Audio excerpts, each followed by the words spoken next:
Olá, olá, sejam todos muito bem-vindos a mais um episódio do podcast E Advogue. Hoje aqui com a ilustre presença do Dr. Paulo Pinheiro, advogado esportista, referência aqui no estado de Goiás e no Brasil inteiro. Então, muito obrigado por ter aceitado o convite. Tenho certeza que teremos muito a agregar hoje para a advocacia. Eu que agradeço o convite, estou muito feliz de estar aqui com os senhores. Espero poder contribuir, que nós possamos fazer um bate-papo bem interessante aí para todos que nos acompanham no podcast. Desde já, parabenizo a vocês pela iniciativa. Obrigado. Agradecemos. Doutor Leonardo também mais uma vez presente. Doutor, vamos lá, vamos começar falando um pouco da sua história. O senhor hoje acompanha já há um tempo pelas redes sociais, vejo que o senhor advoga aí no direito esportivo, é uma referência aqui.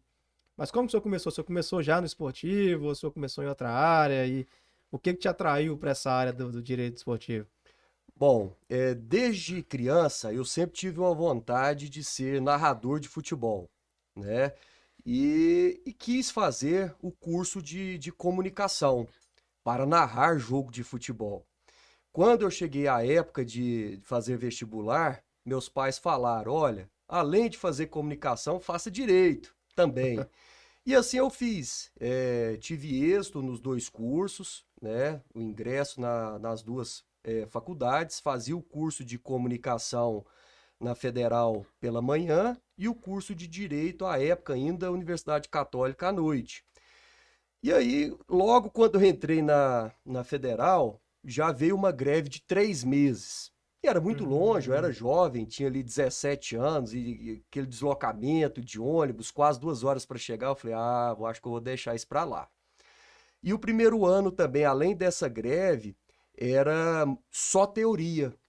Mas para vocês verem, tanto que a questão é engraçada, né? Nada acontece por acaso mesmo.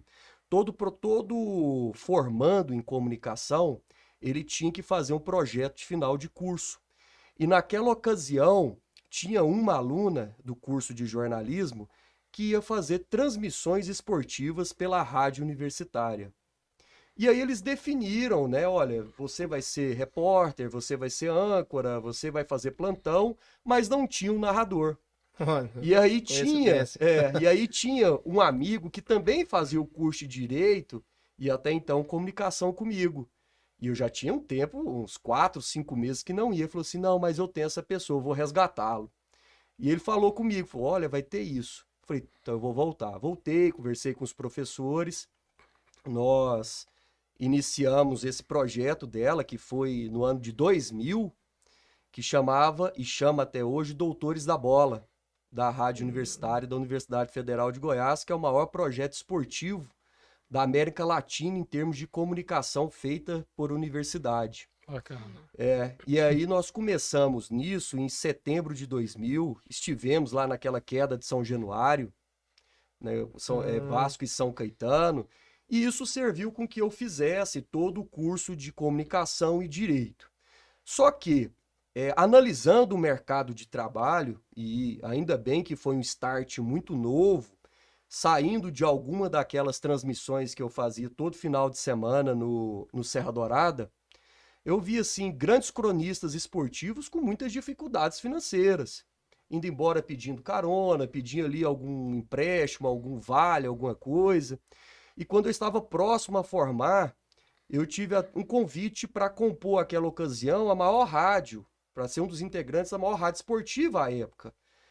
Falei, tá ótimo, pô, feliz, né, aquela coisa, mas qual o que interessa, né? Quanto que se paga? Não, é meio salário mínimo. Falei, hum. poxa, toda a minha meu estudo, tudo que eu dedico, será que é para isso? Não, não é. E aí eu tive a virada. Nessa época eu falei, agora eu vou fazer com que algo que eu gosto, que é o esporte, dentro do direito. A Lei Pelé ela tinha acabado de ser publicada, e foi em Recente. 98, em 24 de março de 98. Falei, então eu vou começar a desenvolver isso. E comecei até a fazer o estudo da minha monografia à época sobre as inovações da Lei Geral do Desporto. Quando eu levei a época para a Católica, o coordenador falou: não, isso aqui não existe no Ninguém direito. nem conhecia. Aí eu falei: olha, professor, mas é do direito, então a universidade tem o dever e a obrigação de fomentar e incentivar. Ele não. Eu falei, então vou entrar com a ação. Vou entrar com a ação porque não existe. A pesquisa científica ela é livre, você tem que ter adesão com a Uhum. matéria do direito. Sim. Exato. Aí ele viu, falou, Aceitou. Aí ele falou assim, então consiga 2 professores que vão topar essa empreitada. E aí já foi outra A dificuldade, parte né, mais para difícil, né? conseguir. Mas eu tive 2 professores que foram, que eu inclusive fiquei sabendo na semana retrasada que hoje é a coordenadora do curso de Direito da PUC, que é a professora Ana Flávia Mori, que ela foi a minha orientadora da monografia, e, e o professor Paulo Guimarães, que hoje nós somos grandes amigos também, ele é procurador do município daqui de Goiânia. Fiz a monografia essa época e desde então comecei a buscar espaço em tribunais de justiça desportiva, participando da justiça desportiva universitária e depois da justiça desportiva do futebol. Fui auditor ali nos idos de 2005 até 2008. Depois me tornei procurador-geral do Tribunal do Futebol, mais jovem do Brasil. Tive problemas muito sérios naquela ocasião, que envolveram título, ameaças de morte. Foi um período muito tenebroso. Fui também, naquela ocasião, indicado pelo Conselho Federal da OAB para compor o STJD universitário, o primeiro goiano também, e o mais novo do Brasil. Foi um motivo de muito orgulho à época.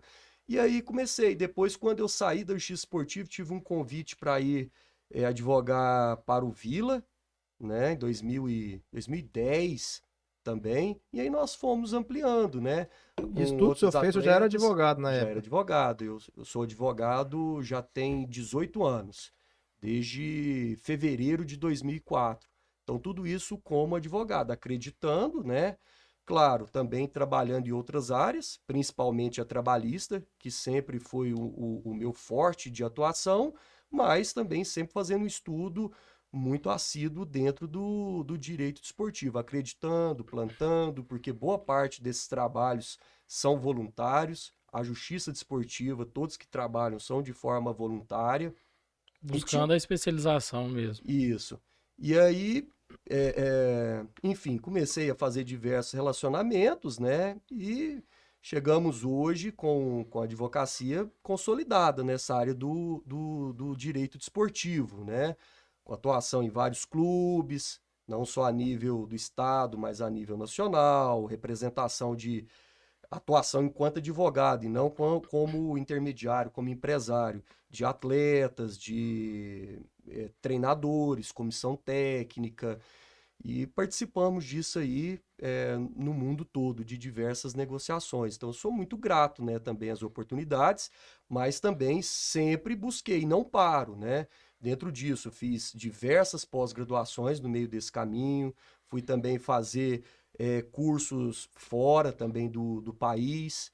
Hoje estou mestrando também em Direito Esportivo na PUC de São Paulo, que é o único local, então toda semana eu tenho que ir também. Tenho livros, artigos escritos sobre isso.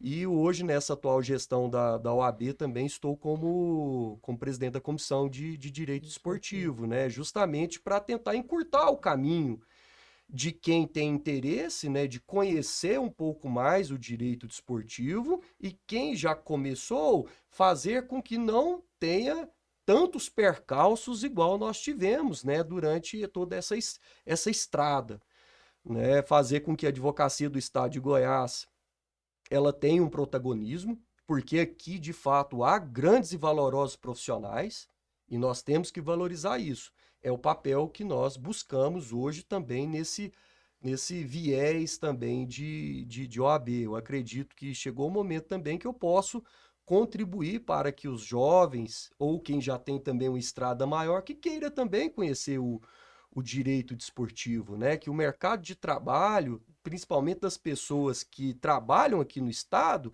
por exemplo, atletas que venham jogar aqui, treinadores que eventualmente precisem de algo, contrate o profissional daqui. Não preciso contratar um profissional de fora, porque aqui também há profissionais valorosos. E é isso que nós buscamos, né? Fizemos também com a participação de companheiros, o Instituto Goiano de Direito Esportivo, a primeira pós-graduação do estado de Goiás, ela foi feita e concluída do centro-oeste brasileiro, não só de Goiás. Então é isso, é um movimento que temos que fazer em conjunto. O senhor acha que ainda é uma área decadente de advogados especialistas nessa área aqui no estado? Olha, eu acredito o seguinte, que ela há espaço para crescimento. Se nós observarmos, fazer um comparativo dos últimos 10 anos, sem sombra de dúvidas, temos um aumento crescente, Significativo. significativo dos profissionais que queiram e gostam dessa área. Alguns gostam de justiça desportiva, outros já atuam também na justiça do trabalho, com as matérias relacionadas ao desporto, outros trabalhando com empresários, intermediários, com comissão técnica, com lei de incentivo ao esporte, na justiça desportiva antidopagem, com organização de grandes eventos. Então, o esporte ele é muito amplo, né? O esporte, se nós formos entendê-lo como uma forma de até de entretenimento ou uma forma de atividade econômica que nós estamos falando da segunda atividade que mais movimenta dinheiro no mundo, né? Só atrás do petróleo. Sim. Então, sem sombra de dúvidas, há muito espaço para isso. E eu vejo que os profissionais que queiram se dedicar a isso, há ainda um mercado, sim, a ser explorado, sem dúvida. Quando nós falamos de direito esportivo, hoje, pelo menos aqui no estado de Goiás, a visibilidade maior é no futebol, porque a gente não tem ainda um outro esporte assim, tanta ascensão aqui.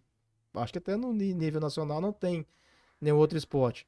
Mas o direito esportivo ele não se limita ao futebol, né? Na verdade, ele abrange todos. A gente tem atletismo, acho que em outros estados é muito comum, até esses esportes olímpicos. A especialização no direito esportivo, ela diferencia-se para cada esporte em si, ou realmente a regra ela dá para se aplicar no geral? Qualquer esporte que o advogado quiser atuar, ele vai conseguir atuar dentro da especialização que ele fez do direito esportivo. Não há dúvidas de que o futebol é a principal modalidade do país, né? Se nós formos fazer um estudo mesmo do futebol, não há como negar que ele é até um elemento que compõe o nosso meio ambiente cultural do nosso país.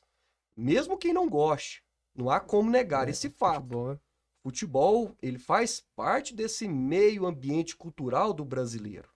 Qualquer estudo vai apontar isso. Nada para o país igual uma Copa do Mundo. justamente. Para todas as atividades, queirando ou não, tudo. elas param. Sim. Isso demonstra a força da modalidade esportiva. Olimpíadas não para, nada mais para. Agora, é evidente que o futebol, enquanto essa atividade que movimenta bilhões em todo o mundo, ela tem um regramento um pouco mais específico, tem uma entidade que organiza a nível mundial, que é a FIFA, que tem mais integrantes do que a própria ONU, o que demonstra a força desse sistema associativo do esporte. Então tem regras específicas. Agora, quando nós fazemos um estudo da nossa legislação nacional, principalmente da Lei Pelé, que é a Lei Geral do Desporto, né? Ela se aplica, sim, a todos os outros esportes, observando, claro, as peculiaridades do futebol. Particularmente, há uma corrente que defende que o futebol tinha que ter uma lei própria, né? Outros entendem que precisa apenas ser ajustados alguns pontos. Mas é claro que quando se sai uma lei federal, o viés dela maior é sempre para prestigiar o futebol, Bom. como foi o Estatuto Torcedor, como foi a lei da modernização, a questão do Profut, do parcelamento, né, que teve muito amplo das dívidas de FGTS, previdenciárias em 2015, enfim. Mas há uma amplitude para se trabalhar em diversas outras modalidades esportivas, e eu cito algumas. Os esportes eletrônicos, por exemplo, o eSports. Se você hoje acompanha um Sport TV, nós já observamos que eles já dedicam parte da programação para isso. E não é à toa, porque hoje o esporte já movimentam premiações que superam o futebol. Uma crescente muito grande, né? E se a gente pega, por exemplo, os jovens até 25 anos, e isso é estatística, não é algo da minha cabeça, até 25 anos o futebol já está em terceiro, em termos de adesão. primeiro, o esportes, os esportes eletrônicos, em Sim. todos os tipos de jogos, né? Segundo, o UFC, que não é nenhum desporto formal, né? Coordenado por uma entidade própria, enfim, que faz isso. Então, tem várias possibilidades, né? Outra que o próprio CrossFit, fico vendo, Goiânia realizou o ano passado um evento, o Monster Games, né? Que gente do mundo todo, mais de 3.000 pessoas, investimento diferente, Investimento alto, né? O próprio alto, Ronaldo parece que investe muito nessa área pois é, eletrônica. não é verdade? Então, assim, tem espaço. Basta, claro, ter a aptidão, ver se é realmente aquilo que você vai querer viver e trabalhar com aquilo. Porque é uma área muito específica, uma área que ela não tem a rotina, vamos colocar, talvez não seja a melhor expressão, mas não tenha o trabalho de fórum no horário, né? Ali, abre tal horário, fecha tal horário. Não, o esporte não tem dia, e não tem horário. Bem diferente. Quantas vezes eu saindo para determinado local tive que deixar de sair a ter que resolver um determinado problema? Você ter que resolver alguma questão de outro país com um fuso horário diferente. Final de ano não existe para quem trabalha no futebol. Isso não existe, esquece isso. Você vai trabalhar demasiadamente, que é o período de contratação, que você tem que colocar o seu jogador apto para jogar. Então você vai trabalhar 24, 25, 26, 27, 30, dia primeiro. Você está disposto a abrir mão para se dedicar a isso? Finais de semana. Tudo é para ontem no esporte. Tudo é para ontem, porque se você perder o tempo, vem outro e contrata. Vem outro e toma o espaço. Então, também, isso é bom, né? Trazer esse Sim. contraponto Com para ver se de certeza. fato é o E que existe toda uma formalidade por trás de uma contratação, né? é, Não é existe. somente ligar pro jogador, oferecer um salário e Não. pode vir. Até você conseguir colocá-lo apto para poder jogar, é toda uma triagem, não só da questão de performance, que isso já é feito pelo departamento próprio, né? Mas na parte jurídica, você tem que buscar para ver se o atleta tem condenação em algum local, se ele tem condenação, por exemplo, na justiça desportiva antidopagem, verificar se tem algum cumprimento, se ele tem punição na CNRD. Então, o departamento de futebol ele tem que andar lado a lado com o departamento jurídico. Então, uma construção bem, bem ampla. Eu, particularmente, gosto muito. Eu gosto muito. Confesso que a carga é pesadíssima, mas para mim ainda é prazeroso. Isso aí é complicado. Se dá um errinho ali, além do cliente enchendo o saco, tem uma torcida gigante que vai estar no pé ali cobrando. E esse ponto é tão interessante e é demais, sabe? Eu fico pensando o seguinte: a responsabilidade que é de um departamento de registro de um clube, que é aquele que vai colocar aí, vamos colocar no futebol, você vai colocar, ela vai registrar no BID, né, que é o Boletim Informativo Diário da CBF, vai falar, olha, se o seu contrato está registrado, então a princípio você tem condição de jogo. Você tem condição legal de jogo, melhor dizendo, porque condição de jogo, aí você vai ter que ver se ele não tem punições. Aí eu fico lembrando o Santos, a Chapecoense, que já foram eliminadas de Libertadores da América em fase eliminatórias por um atleta ter sido punido, né? Em tal local no clube anterior, eles não verificaram isso Não pode e jogar. foram eliminados da competição, que perderam pontos, sabe? Interessante, né? Quando você vai fazer uma defesa de justiça desportiva que envolve questão de irregularidade para perda de pontos, para perda de mando de campo, para questões seríssimas, né, do esporte, da sociedade como um todo, como é o caso de racismo, de injúria racial, de discriminação, você tem que ter um preparo grande, porque você não está tratando com um direito individual, né? Não que esse não tenha o mesmo valor que um outro, mas o esporte, ele é um direito difuso. Não adianta defender que o esporte é um direito individual, não é. Ele é um direito difuso.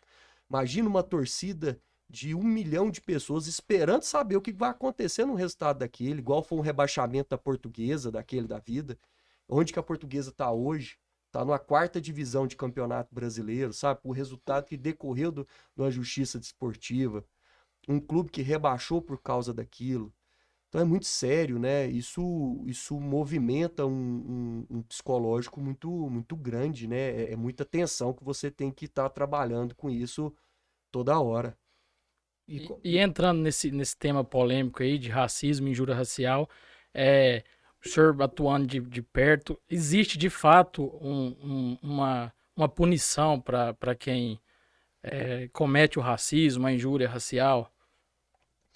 Olha, primeiro que nós temos que dizer que essa é uma questão que nem deveria estar sendo mais tratada dentro Sim. de uma sociedade minimamente civilizada, né? Exatamente. Infelizmente, Só que acontece infelizmente muito. acontece Que é muito. né? Recentemente está acontecendo Não, bastante, todo né? dia, né? Todo Isso. jogo. É algo assim absurdo. Eu fico imaginando, falo, cara, o que passa na cabeça da pessoa ir para um estádio de futebol, fazer um ato de injúria racial com um terceiro, sabe? Sinceramente, eu não consigo imaginar, mas existe. Existe E muito. para existir, como existe, está acontecendo diariamente, a lei ela tem que endurecer. E aí as minhas análises, elas não são análises que defendem clube ou atleta. As minhas análises, elas sempre são jurídicas. Sim. E pode até ser dura para um determinado lado. Se a gente observa hoje, por exemplo, o Regulamento Geral de Competições da CBF, o desse ano, ela já traz uma possibilidade ali genérica até de perda de pontos. O ano passado, naquele caso do Celcinho, do Brusque, de dirigentes do Londrina que falaram diversas palavras, o Brusque quase chegou a perder ponto. Perdeu em primeira instância na comissão disciplinar, mas reverteu no pleno. Aí o pleno entendeu por perda de mando de campo, mais multa e suspensão dos dirigentes. Há artigos duros também dentro do Código Brasileiro de Justiça Desportiva para isso, Sim. certo? A nível sul-americano e a nível também de competições internacionais também há previsões sérias para isso, que devem, na minha opinião, passar da multa. Vou lembrar um exemplo aqui para que vocês possam rememorar. Vocês se recordam que era muito comum ir para estádio de futebol e a pessoa pegar um chinelo, pegar um rádio, pegar um trem e tacar dentro de Tacar campo. no Vocês campo. lembram disso, né? Era comum, Acontecia parece que fazia muito. parte do imaginário, né?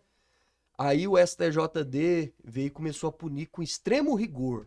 Se joga qualquer coisa, perde mando de campo. Vocês acompanharam Sim, essa sim. mudança, não é Mudou verdade? muito. Hoje ainda tem alguns que ainda. Mas Ainda Mas é raro. quando joga, a própria torcida vai e pega a pessoa.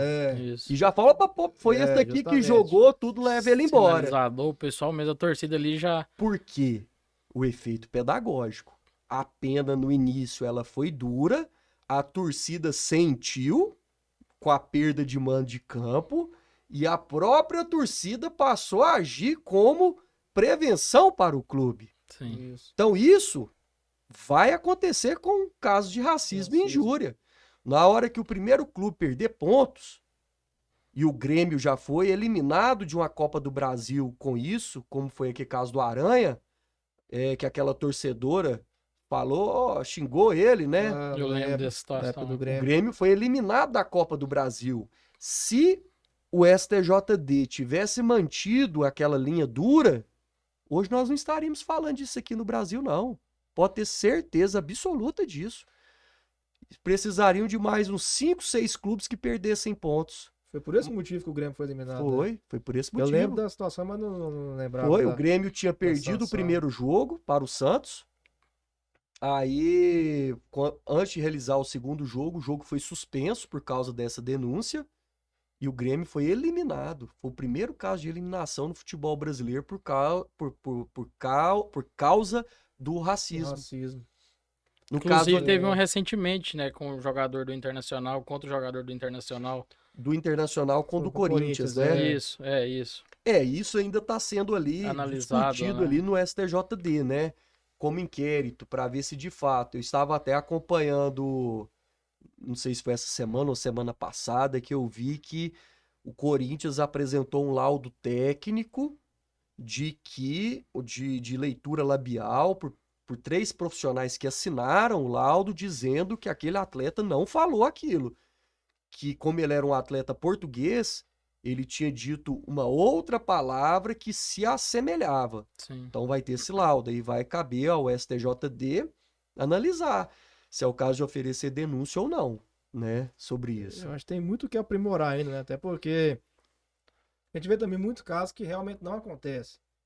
Algum jogador acusa, ó, aconteceu, e de fato quando vai se apurar, teve um caso do atleta do Bahia, daquele Índio Ramírez, eu não lembro contra quem que foi. Foi o ano Foi contra o passado. Gerson, se não me engano, do No Flamengo. Flamengo, isso. E Já- deu aquele bafafá todo, mas no final parece Não que teve, não virou nada, né? não aconteceu. Principalmente esses jogadores estrangeiros, porque às vezes eles têm uma cultura, uma falácia que é diferente da nossa, né? E aí tem essa interpretação errada. Isso é verdade. A gente teve um caso recente também agora do Felipe Bastos, no jogo contra o próprio Atlético Goianiense, que acusou um torcedor do Atlético de ter cometido racismo. Não sei se isso evoluiu, mas eu acho que assim, é um caminho que tem muita coisa para percorrer ainda, né? Porque se for punir tudo e todos por qualquer acusação, vai É, chegar num ponto que é assim, esse caso nós estamos até atuando nele também, tá a nível de inquérito no STJD, um processo que tem a sua confidencialidade, até pelo tipo de matéria, né? E de fato tem que ter.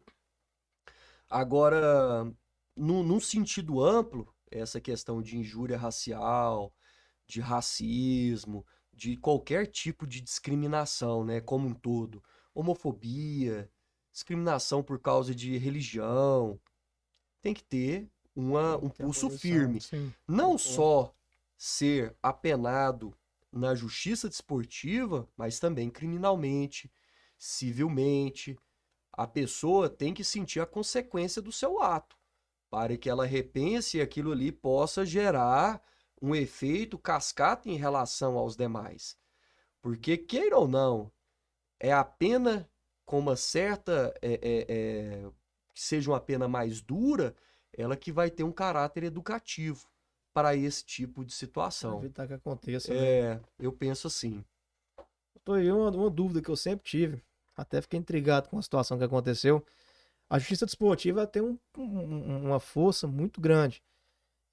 Quando se tem uma decisão na justiça desportiva, nem a justiça comum não consegue sobressair. Eu me lembro de um campeonato, não sei quando foi, teve um jogo Flamengo e Palmeiras, e o Flamengo não queria jogar porque tinha uma quantidade de atletas com Covid, e parece que teve uma liminar da Justiça do Trabalho suspendendo o jogo. Não sei se foi alguém da comissão técnica que entrou, e aquilo virou uma polêmica muito grande, porque existe uma regra na justiça desportiva que o clube não pode acionar a justiça comum para alguns casos, não sei. E aí eu acho que foi uma colega que me questionou, eu falei, mas acho que não existe isso, não tem como. A justiça comum deu uma liminar, a justiça desportiva ir lá e puniu o time porque acionou a justiça. Como que funciona essa organização na justiça esportiva? Porque não tem juízes concursados, essas coisas, né? Mas existe um poder muito forte. Essa questão do doping, a gente teve o caso do Walter, que foi punido e não tinha quem tirasse a punição dele. Acho que chegou até o Tribunal Internacional, não conseguiu tirar. E não existem juízes concursados. Como que funciona essa organização? Quem que dá essas decisões e por que que essa tem que seguir tanta risca assim, essa regra tão forte? Excelente. E esse é o grande debate do direito e do esporte, né? Essas inter-relações que nós temos que ter entre o direito, entre o esporte e entre a força do Estado, né?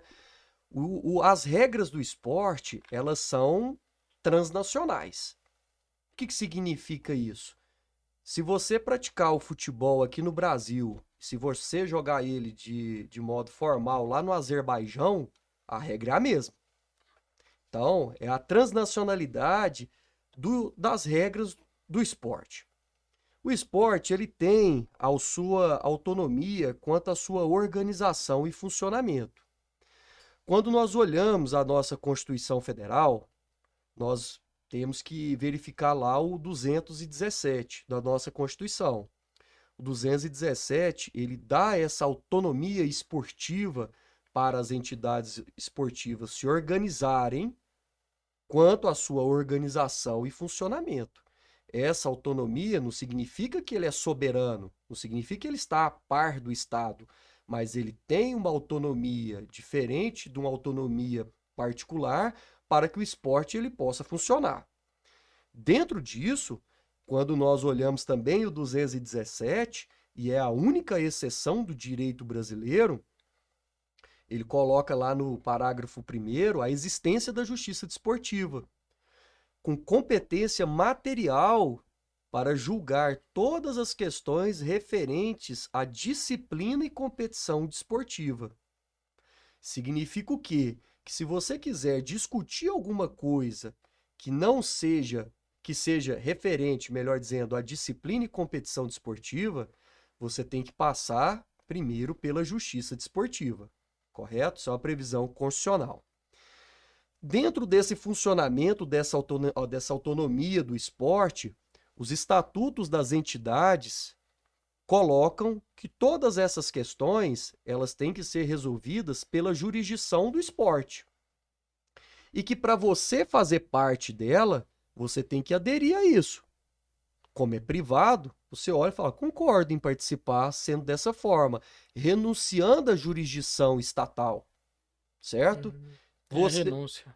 Se você quer participar, você é bem-vindo. Só que você vai seguir as regras que nós temos para você.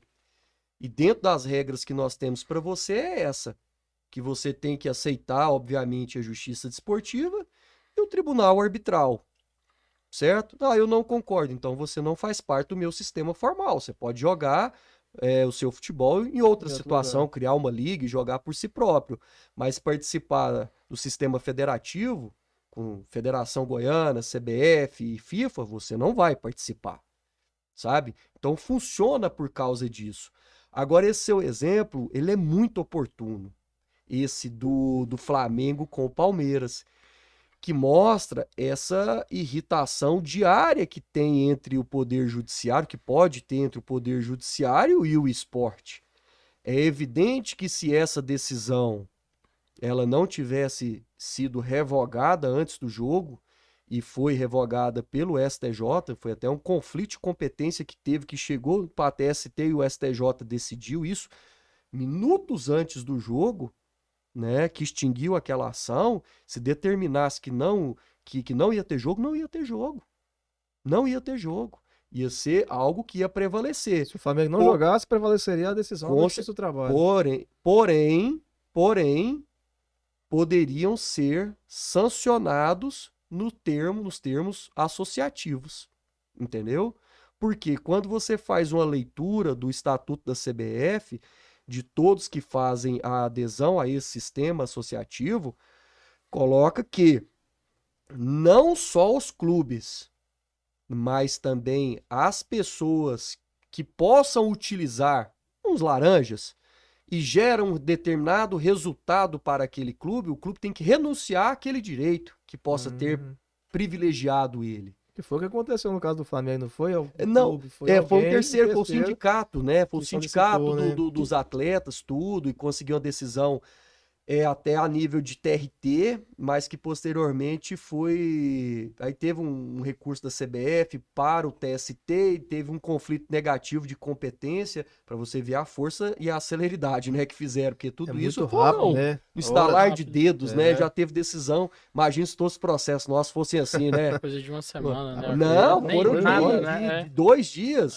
que já chegou até ter isso, né? Foi uma coisa absurda.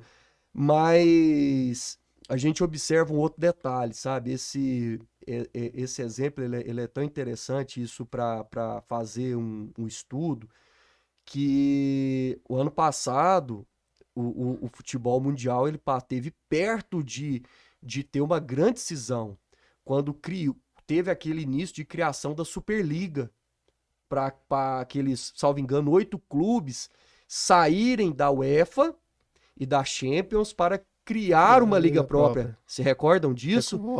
Recordo bem. Acho que foi o presidente do Real Madrid que encabeçou. Isso. E aí virou toda aquela coisa, poxa, aí a UEFA, não, nós vamos sancionar a FIFA também, só que eram os 8 maiores clubes do mundo. Ou seja, ia entrar uma discussão no Tribunal Europeu, isso ia parar na Justiça, de questão concorrencial. E isso, uma hora ou outra, vai chegar no futebol. Olha, por que que eles têm um monopólio disso? É um monopólio de lei? Não, não é, porque você pode ter outra entidade. Mas como que eu vou criar outra se eu vou ser sancionado? Sabe? Se a gente observa em outras modalidades, já teve isso, por exemplo, teve um atleta da patinação no gelo, patinação artística, que ela levou para o Tribunal Europeu, ela conseguiu, falou, não, isso viola a cláusula anticoncorrencial a nível mundial, sabe? Então esse debate ele é interessantíssimo. E isso dá um estudo maravilhoso para Aqui ser no Brasil feito. tá acontecendo isso também, não tá? Eu não sei, a gente acompanha nas redes sociais os times postando uma criação de uma nova liga. Mas essa Nunca vai consegui ter. entender o que foi isso. Essa é o seguinte: é um momento de fragilidade da CBF, com a saída de mais um presidente. Os anteriores a esse que saiu, que esse foi por assédio, foram todos por Acabou. corrupção, né? Sim. Uhum. Todos por corrupção. Então, é uma entidade que tem uma pecha aí de questionamento sobre idoneidade. Já tem um histórico bem ruim, Infeliz, né? Infelizmente. Então, o que os clubes sempre vêm discutindo é o que? Olha, vocês têm que cuidar de seleção brasileira, categorias de base. O maior produto nós temos que cuidar. Porém, com a chancela da CBF. E a CBF está anuindo com isso. Então, não vai ser algo fora da CBF. A CBF está chancelando o torneio. Então a CBF Vai chancelar. então não vai ser uma segunda liga, vai só mudar o que já existe. Vai sair da coordenação da CBF, que hoje o Campeonato Brasileiro é feito pela CBF, certo? E vai ser feito por essa liga que está sendo criada. As receitas vão ser geridas por ela, o formato de disputa, uma tentativa de melhor internacionalização da marca, de angariar melhores receitas e tudo mais. E os clubes que não quiserem aderirem? Parece que tem alguns clubes que não estão. Tem, mas isso vai ser uma construção que eu acredito que no final. Não Como vai se haver outra diz? possibilidade. Eu também acredito nisso, que vai ser aquela, pô, não é o que eu queria, mas Se quiser continuar, tem. eu acredito Vai que evoluindo, vão se chegar no bom termo nisso. Porque os grandes também precisam entender um detalhe, né? Não se faz futebol só com Flamengo e Corinthians, não é? Futebol não é Flamengo, Corinthians, Palmeiras e São Paulo. Futebol ele precisa de um Atlético, precisa de um Goiás, precisa de um Cuiabá, precisa de um Fortaleza, precisam desses outros clubes. Precisa de todos. Precisam Com de certeza. todos, né? Os pequenos sustentam os Com maiores. certeza, É com isso. certeza.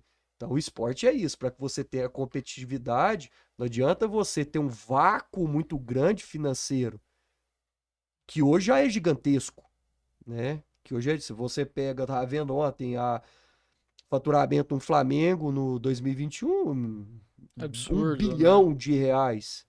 Você pega um Atlético daqui com menos de 100 milhões. E o dá uma torcedor não quer diferença. saber, não. Dentro das 4 linhas, Tem que acho que ganhar, bate e é. estrala do mesmo jeito. E se perde, o torcedor vai em cima. Então você tem que, com pouco, conseguir fazer muito.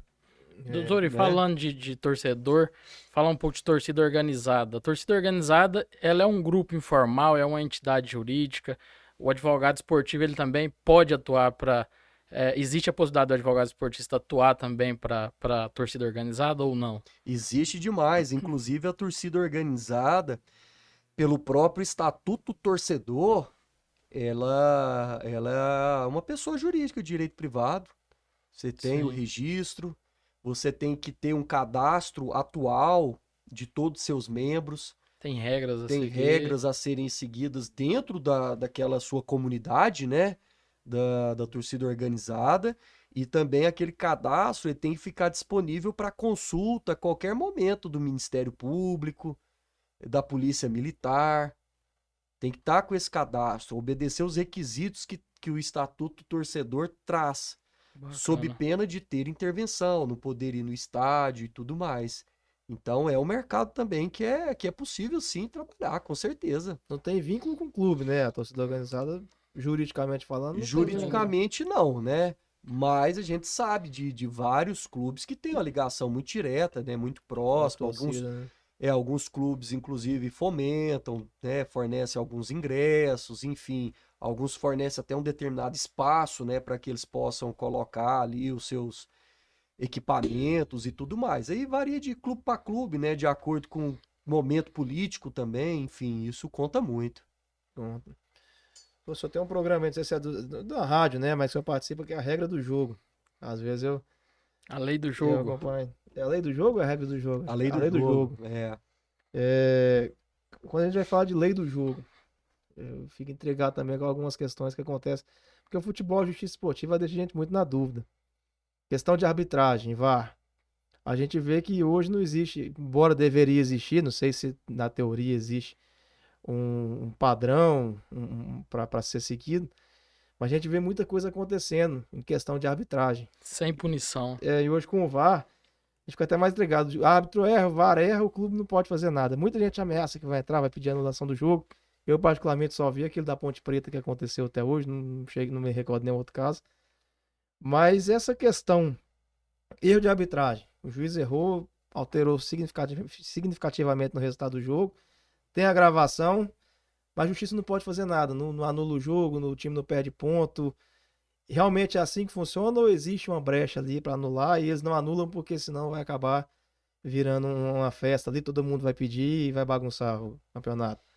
Bom, primeiro sobre o lei do jogo, né? Ele foi uma iniciativa muito bacana da Rádio Bandeirantes, que a gente observa, e não só em rádios e televisão, imprensa como um todo, várias pessoas querendo dar pitaco quando não tem conhecimento, É, não é verdade? principalmente no Sim. futebol. Ah, vai querer comentar sobre o X esportiva, sobre um atleta que sai, sobre não sei o quê. Pô, você tem que conhecer de lei, Tem que não é entender, verdade? Tem com que conhecer. certeza. Você igual eu vou comentar sobre medicina, não vou, ué, porque não é minha praia, conhece, né? Tem jeito. Então, assim, e eles, quando conversaram, para que nós fizéssemos esse projeto, eu achei muito bacana, porque é uma possibilidade da pessoa que está ouvindo, nós tentarmos levar com a linguagem muito simples e acessível questões jurídicas relacionadas ao esporte, para possibilitar que desde aquela pessoa ali com baixo grau cultural, ele possa ter uma noção mínima sobre aquilo, né? E completou já 3 anos. Agora, essa semana passada, dia 20, com mais de 450 programas. Então, toda segunda, quarta e sexta. Então é algo inédito no rádio brasileiro. Eu sei que hoje tem outros que fazem em São Paulo, mas a nível Brasil, e assim é muito interessante. A gente fica muito feliz em poder contribuir com isso. Agora, sobre a questão da anulação, das possíveis anulações de partidas. Tem previsão de anulação. Mas para que haja uma anulação de uma determinada partida, e aí a gente entra numa questão processual. Uma questão processual de qualquer outra área que o seja, na justiça desportiva não é diferente.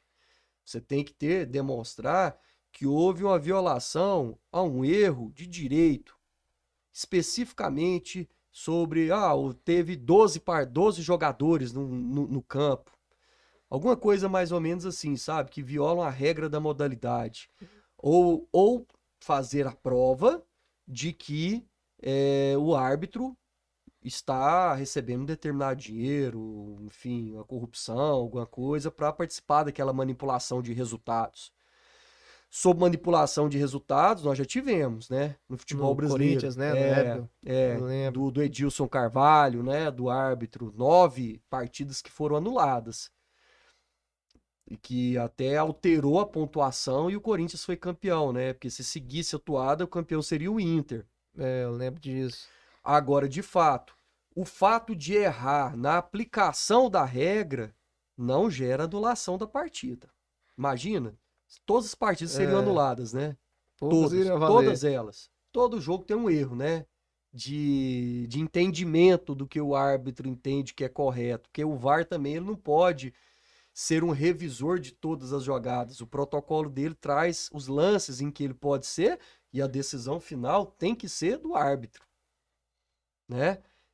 Tem um pênalti. O árbitro, olha, eu recomendo que revise. Mas o pessoal lá de cima do VAR não falou, foi pênalti, você não tá vendo. Não, ele não pode. Ele recomenda a revisão. A decisão final que prevalece é a do árbitro de campo. Se gera ações por causa disso, já tiveram ações nisso. Mas a justiça entende, a justiça comum a título de reparação, que isso decorre, enfim, de erros normais que não tem prova de má-fé da arbitragem para gerar aquele resultado. Então não há o dever de indenizar, não tem ato ilícito.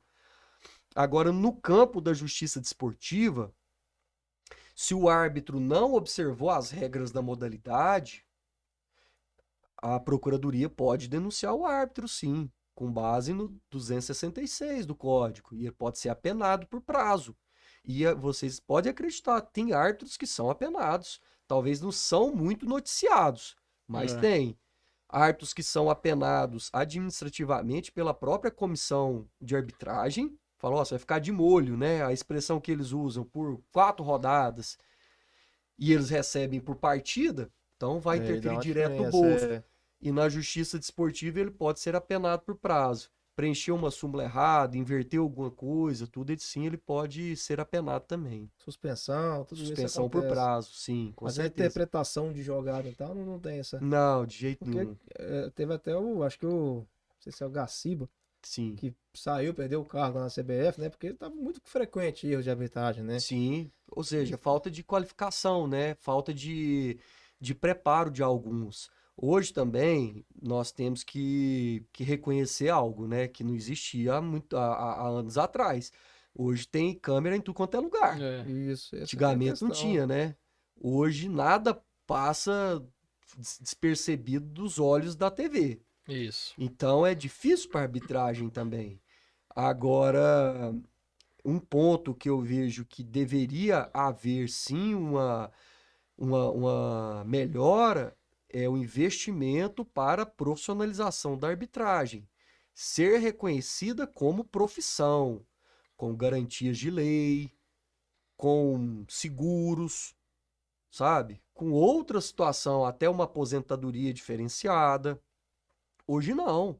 O árbitro, 90% deles, isso é um número aleatório, não é uma estatística, mas penso eu que deve ser em torno disso, tem outra profissão.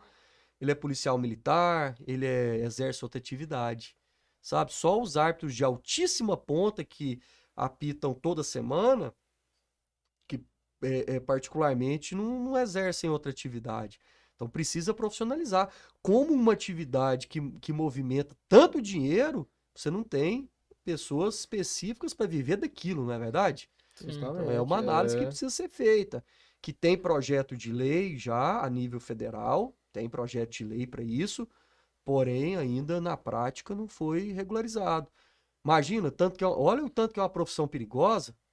Você sair a depender no calor ali, ele apitou errado, pode acontecer, tirou um time do campeonato, igual acontece toda hora. Você tá saindo ali com o seu carro, os caras fazem uma tocaia. Né? Vários casos de ameaça e tudo. Demais. E o árbitro não tem um seguro específico, né? Uma proteção diferente, uma possibilidade de aposentadoria, um trabalho psicológico diferente para a saúde mental desse pessoal, né? Tava vendo o Wilton Sampaio, né? Que tá hoje vai pra Copa agora, né? Vai pra Copa. Semana passada, ele até ia participar de um evento conosco na ESA. Tivemos que sobrestar essa data porque ele foi convocado para numa semana. Ele apitou lá no Uruguai, salvo engano, na terça.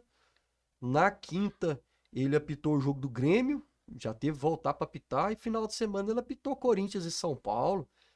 Será que não tem que dar um descanso também? Não para, né? Não é verdade? Olha a pressão que é. E a gente não para ver também o que passa na cabeça daquela pessoa, né? A pressão de campo, a pressão do resultado. Então a gente tem que pensar também na saúde mental dessa turma. E como a remuneração é por partida, eles não podem dispensar, né? Justamente. Se existisse uma remuneração fixa, seria diferente, né? Diferente, um quadro diferente, né? Talvez por exemplo, dentro de cotas, um percentual fosse destinado para manter esse pessoal com treinamento específico, né, com a cabeça mais concentrada, sabendo que se ele não apitar tal mês, ele também não vai ficar sem dinheiro, ele não precisa fazer um bico em determinado local. Eu penso isso. Realmente falta essa. Doutor, aí, conta pra Exato. gente um pouco dessa rotina do advogado esportista. Hoje só tem alguns clubes que só advoga. Tem jogadores também, direitos particulares de jogadores. Mas o direito esportivo, ele tem demanda o ano inteiro, né? Não é só em determinado, igual você falou, final de ano. Tem contratações, sempre tem demanda, né? E como que é? Esses clubes dão muita demanda, sempre tem. Às vezes ficam um bom tempo sem, e depois aparecem. São demandas mais trabalhistas, ou tem demandas cíveis, contratuais? Como que é a rotina do advogado dessa área? Olha, é uma rotina extremamente trabalhosa, estressante e estafante.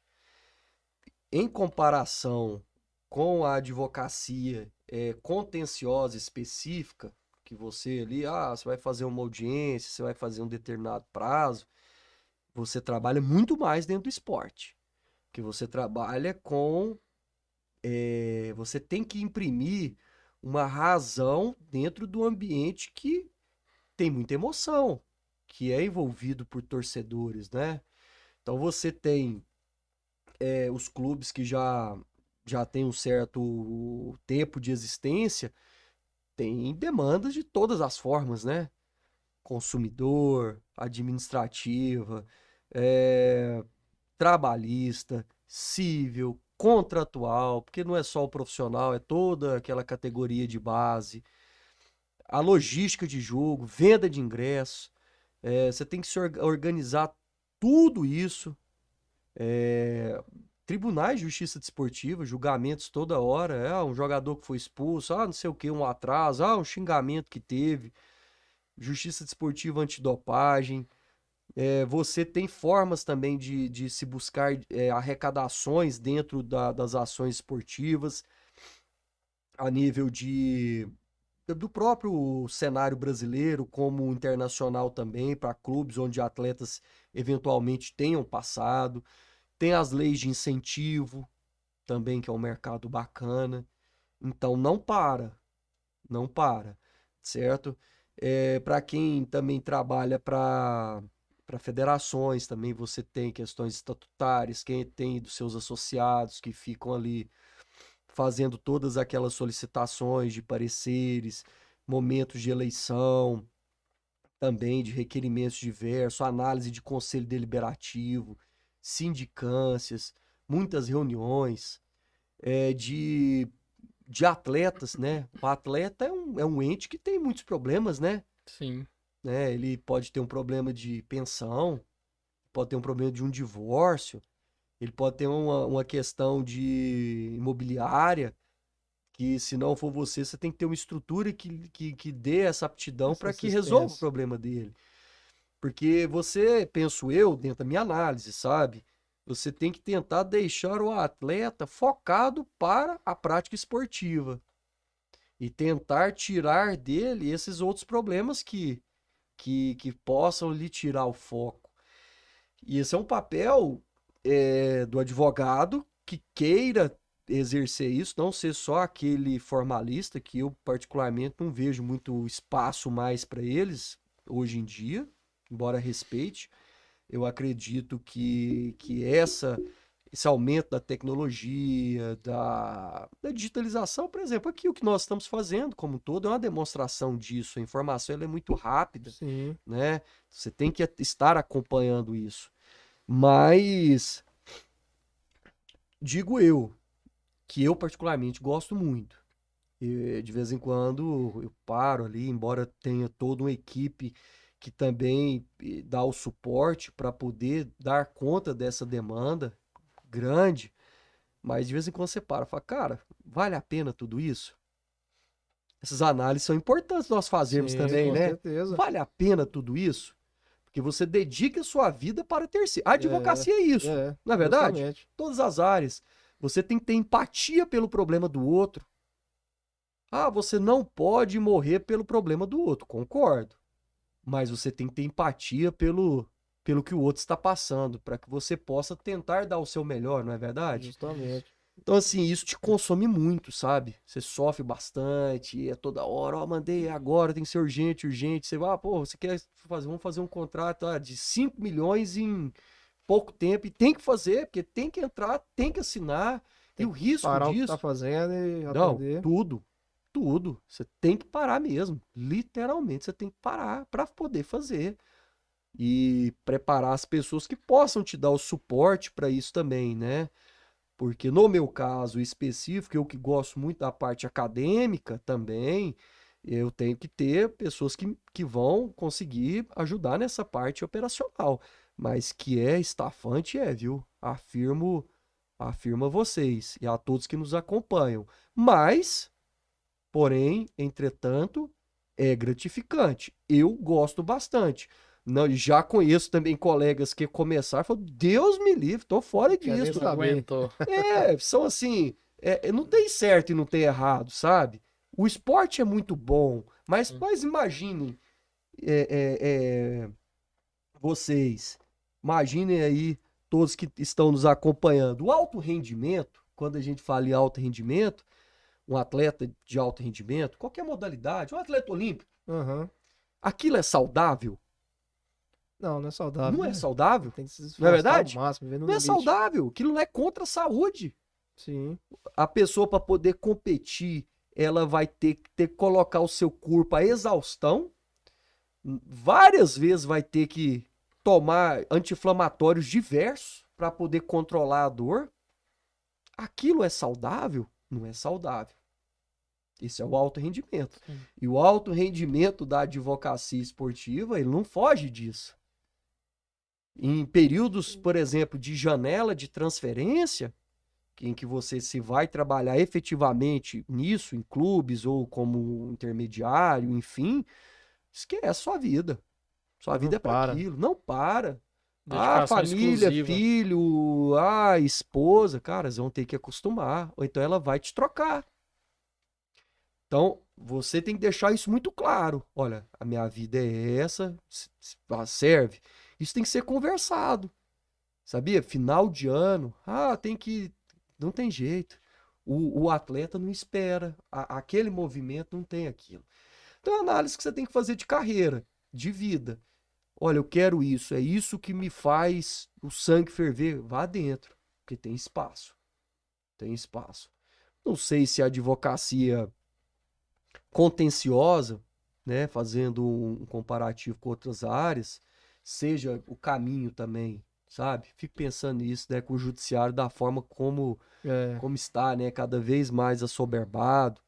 Ontem, trabalhando e escrevendo um artigo aí que eu estou escrevendo sobre algumas formas de soluções alternativas para recebimento de crédito trabalhista de atleta, tomando com base da jurisdição esportiva para poder tirar um pouco da própria justiça do trabalho.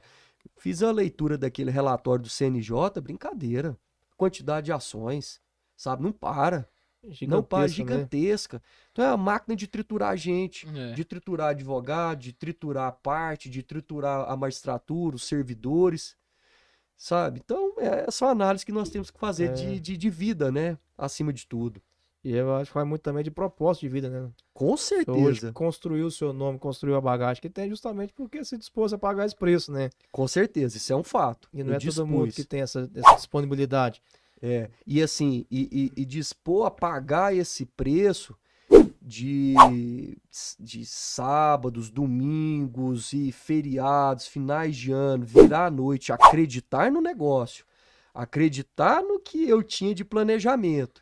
E para isso eu abri mão de muitas coisas, muitas. Entendendo que o Muitas. bônus iria trazer o ônus. Mas hoje eu já fico, eu estou com 40, vou fazer 41, não reclamo, só agradeço, muito grato mesmo. Mas você faz uma análise, pô, precisava disso tudo, né? Não sei, talvez sim, talvez não, né? É tão subjetivo isso, né? São os propósitos de Sim. vida. Isso. Porque quando a pessoa fala, não quero isso, eu quero ter o meu horário regular, quero fazer isso, quero ter meu tempo do lazer, quero ter meu tempo com a família, eu quero ter uma rotina de vida. Perfeito, e tá tudo certo, tá tudo bem, né? Cada um tem que analisar o que é melhor para Isso é muito si. pessoal, né? Não é? Não cabe a gente querer falar, pô, mas o cara não, ele tá fazendo o que para ele é melhor. Isso. E reparem, pelo menos isso foi comigo e com algumas pessoas que eu converso. Isso aconteceu muito com esse período agora da Covid, né? Que parou tudo. Você começou a fazer uma análise de vida para você ver o tanto que ela é efêmera, né, na prática, né? Eu tive essa Covid e tive 50% dos pulmões atingidos. Não precisei ficar internado, graças a Sério, hein? Deus, né? Mas você fica pensando, fala, cara, pode vir um negócio desse, acabou. E aí, o que Do dia pra adiantou? noite acaba tudo. Interessante, não é? Então, é isso, são os propósitos. Gostei, é isso, propósito de vida. Agora, se um propósito de vida for investir nisso, tem espaço e tem muitas coisas boas. Relacionar com o esporte, conversar com o atleta, conviver no ambiente esportivo. Para quem gosta disso, é ótimo, né? Você participar de grandes negociações, igual foi agora, de levar o treinador, o Luiz Castro, lá para o Botafogo, para ter toda aquela relação lá com o novo momento, né, do futebol brasileiro, que pode ser das SAFs, né? Tá na Você ter, moda agora isso você aí, né? conversar com o John Textor, com essa turma, você entender isso, tem um lado, isso é um lado bom, né, que te faz bem, para mim, faz bem, mas você tem que fazer toda uma rotina estafante para tal. É. Bacana. Doutor, o tempo nosso tá no fim já, mas tenho certeza que Passou rápido. tudo isso agregou muito pra mim, particularmente pra mim, foi muito interessante, aprendi muita coisa aqui que eu não sabia e tenho certeza que muita gente vai servir, vai ter de aprendizado. E agradeço mais uma vez, espero termos outras oportunidades para bater esse papo e estamos à disposição, se eu precisar. Eu que agradeço a gentileza, fiquei muito feliz, senti prestigiado, lisonjeado, viu, com o convite. Muito obrigado mesmo, de coração. Também estou sempre à disposição para poder auxiliar no que for necessário. Fica o convite para vocês e também para todos que nos acompanham, que gostam do esporte, primeiro num sentido amplo, né? Quem gosta do Uhum. esporte, venha participar do Instituto Goiano de Direito Esportivo. Embora ele tenha uma razão social de direito esportivo, ele agrega profissionais de todas as áreas, do marketing, da contabilidade, treinadores, e quem não é nada, Não quem é só gosta do direito. esporte, não. Então nós somos uma comunidade muito legal, que debate tudo. Então Interessante. é o momento da pessoa participar, conhecer, relacionar com outras pessoas. E quem quer também aprofundar um pouco mais dentro do direito, venha fazer parte da Comissão de Direito Esportivo da OAB daqui do estado de Goiás. Porque o nosso propósito, e já estamos começando a implementar isso, é possibilitar com que o advogado ele tenha contato com isso. Por exemplo, fechamos agora, de forma breve, uma parceria com a Secretaria de Educação para realizar os jogos estudantis, criar um tribunal. Todos os advogados que vão participar e vão ter uma participação ali, sabe? Ou seja, esse é o papel. E nós acreditamos que essa valorização, esse protagonismo tem que ser feito. E ela vai ser feita. Então fica o convite a todos. Muito obrigado. Também sempre de portas abertas. E mais uma vez, feliz e agradecido pelo convite. A gente agradece, doutor. Isso aí. Isso aí. Então valeu, pessoal. Até a próxima. Siga o Dr. Paulo Pinheiro lá e tamo junto.